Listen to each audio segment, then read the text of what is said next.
Hey, this is Sky. Welcome to my YouTube channel. It's Sunday night. Let's just tell some stories. I got one story in my head. I was talking about it with my brother earlier. He likes to remind me of times where he's saved my ass. And I don't blame him. I'm thankful for all the times that he's saved my ass. It doesn't make me feel like any less of a person. I'm grateful to have him. He's bigger than me, stronger than me, way tougher, way bigger of a reputation when we were out in the streets, way bigger. If I was looked at as riding the coattails of his reputation, that's fine with me. Perfectly fine with me.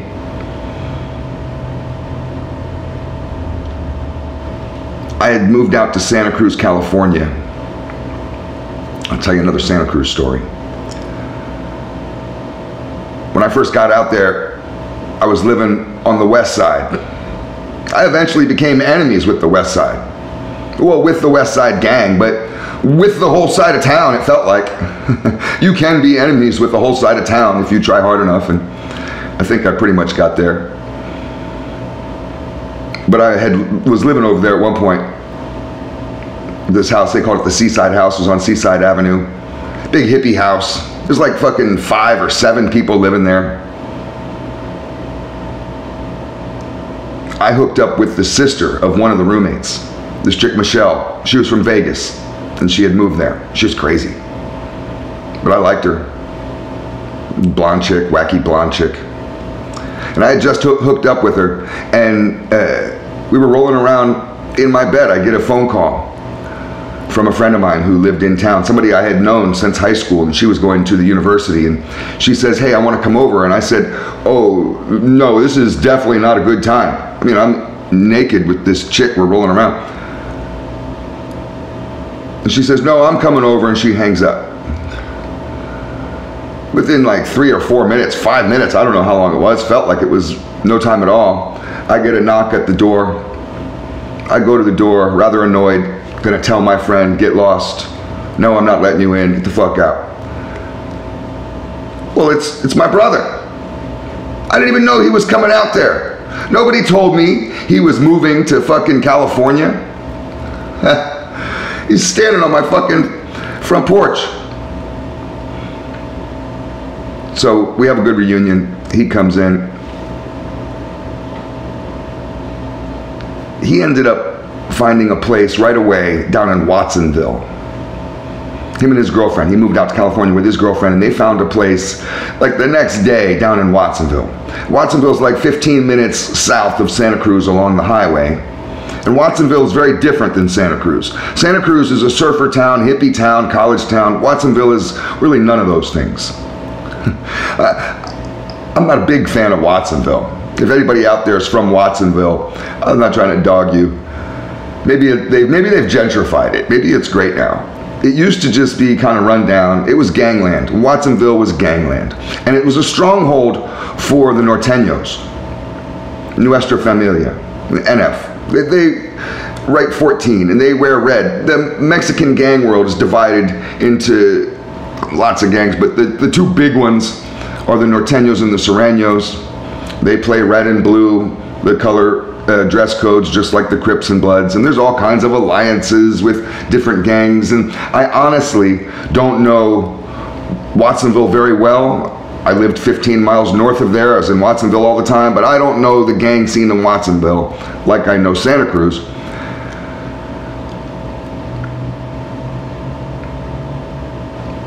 But Jason was living with his girlfriend in this apartment, really nice apartment, with a 3rd roommate. This chick, her name was Tony. It was Tony's apartment, and she rented out a room. And the place was great. High-rise building, balcony that looked out. The place was great. Tony was a call girl. I want to call her a hooker, but she wasn't like a street walker. She was a call girl. And she was like half cute, kind of Miss Piggy cute. Had this Miss Piggy vibe going to her, blonde and kind of chubby, and you know, I don't know. I used to, when I was a big alcoholic, I used to judge certain women by how many beers it would take. So she would probably be a 6-pack, and you'd think that she'd be the most beautiful girl you ever seen in your life. Of course, you're paying for that pussy. She would have guys come over, and they would walk through, and we'd be in the living room watching big TV and just see some dudes go through. She had other call girls that would come over, and they'd have little call girl parties, whatever they do. It was a weird scene. Eventually, Jason and his girlfriend moved up to Santa Cruz, closer to where I lived. We moved down into the Flats barrio, or Sereno turf. We were hanging out with the Serenos all the time. Well, Jason still knew Tony, and she invited us to a big party that she was throwing. She rented out, it was a private party, but it was at a nightclub down in Watsonville. I want to say it's a fancy nightclub, but I don't know if there are any fancy nightclubs in Watsonville. But it was a nightclub, and it was in a strip mall, kind of near the highway, and we figured, okay, why not? Private party, fancy nightclub, see what it's all about. We get down there, it's like a Friday or Saturday night. The parking lot's packed. They got two big giant goons. These guys were easily 6'5" each. Big giant fucking bouncers. One black one, one Mexican. Both the size of refrigerators. Big motherfuckers. They're patting people down rather aggressively. We get up in the nightclub, and it's a typical nightclub scene. Big dance floor and lights going and music and DJ and all that shit, thumping bass. But the scene was sketchy. I didn't like it. I knew from the second we walked in that we weren't going to stay long. The whole club was full of gangsters. Two gangs had taken over the club, and I guess these are her friends, because it was a private party. It wasn't open to the public. But if you're a call girl, I guess these are the friends you have. She invited a black gang, and I want to say they were the Bloods, but I can't verify that. It's not like everybody was wearing red bandanas.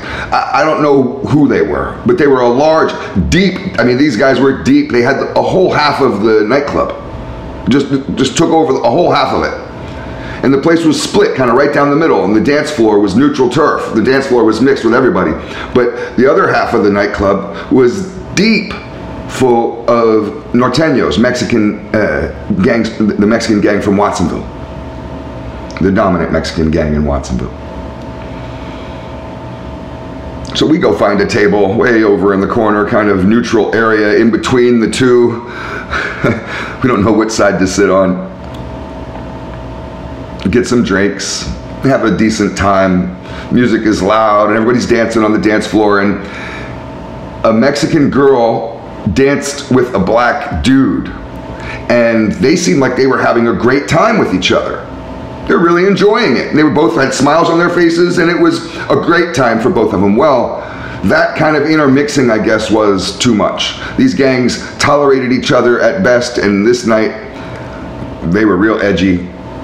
An argument ensues, and guys come out to the dance floor, and they're pointing fingers and yelling back and forth, and there's all of a sudden tension in the room. These two gangs are yelling at each other over this chick, over her dancing with this guy. Could have just left them alone. They're having a fine time with each other. All of a sudden there's this tension. And it felt like racial tension, gang tension. It felt like prison yard.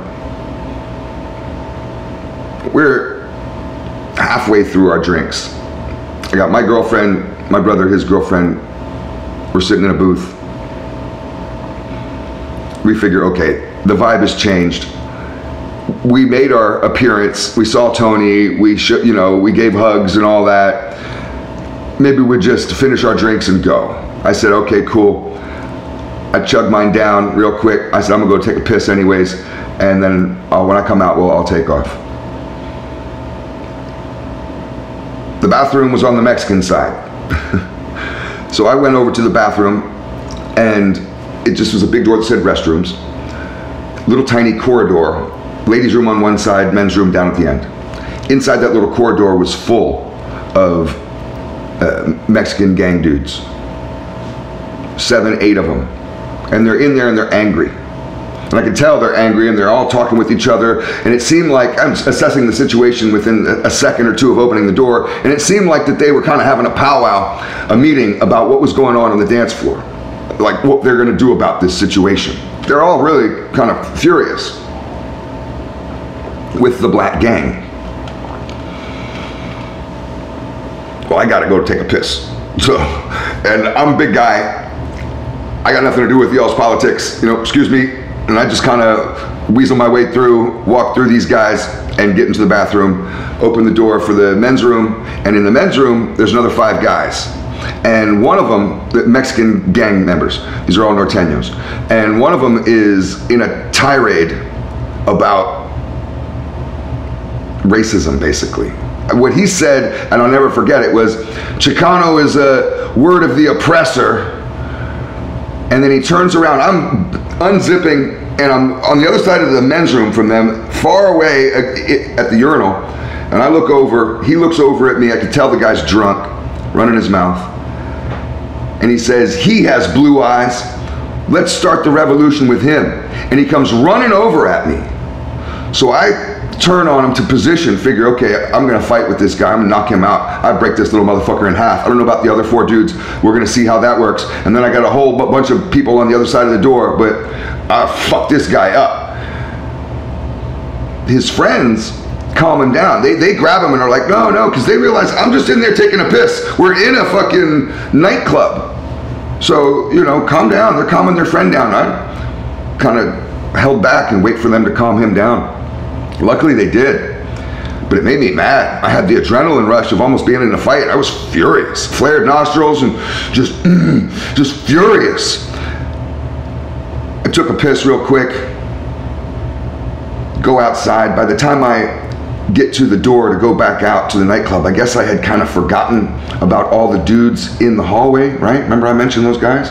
I flung that bathroom door open hard because I was mad. I wanted to fuck that guy up. I swung the door open as hard as I could, just out of frustration. And behind the door was one of the little Mexican dudes that was hanging out in the hallway, that was having their little meeting about the drama on the dance floor. And the door smashed the fucking guy hard, and he went down. This guy got knocked out, bam. And he slides down the wall, and he's on the ground, just out. Like a sack of potatoes. The rest of these guys are furious. They look at me as quick as I can. I weasel my way towards the door. So my back is against the door and these guys are inching towards me. They all want to jump me now. Now I'm going to fight all of them in this hallway. Well, just then the door opens and a large hand grabs me. I turn around, it's my brother. He says, let's go.